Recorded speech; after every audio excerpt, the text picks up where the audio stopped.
Kongba road ki Phibam Adukki Matik Phatabana MARAM OIRAGA SOUDOUPUNG crossing dagi LAISHRAM LEIRAK PHAOBAGI Lambi Thingbagi Khongjang Changsinkhre Aikogi Paumiga Laikai Aduki Miyamga Akanana Unabada Miyamgi Maikai dagi Lambi Adu Sembinaba Mari Lainaba Singda Kayarak Hijakrabasu Tabidana Lairi Chahi Humpu Hena Leirakpada Hauzik Oidiba Lambi ki Phibam Asigumba Amukta Oikidri Lambi Paring Asida Chatliba Mising accident macha Mayuknaba Toirakle Ngasimaksu accident ama thoki hairi Masida Tumina Laisilabadi Atoba accident Toktuna Asiana Tolakpa Ngaibaga Manare Maramaduna Atubada Lambi SSM Naba Tabak Paikat Piu Maduna Trabadi Lambi Thingbagi Khongjang Changsinkhre Haina Fongdorakli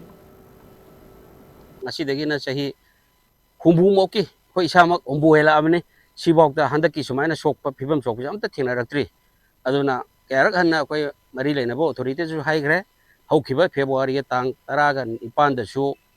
honorable akoi governor da piarla amatung sida ko aina club president oiring da submission tawjarami nongna laiba kangbu sina jo mo ngarang nahan ikoi kuidana mo reminder mo sung thai then adui matung da akoi speaker oiriba kendra ji MLA ji da ju haktheng na mangon su khoi dum paw dum haijagre adubu tangai phadana koilas mak thadraga su ko holna chingba khara membiu hair kan hoi na hair kan da khara saban thabadau khara mate khara som torma sai mate sin hundu pirame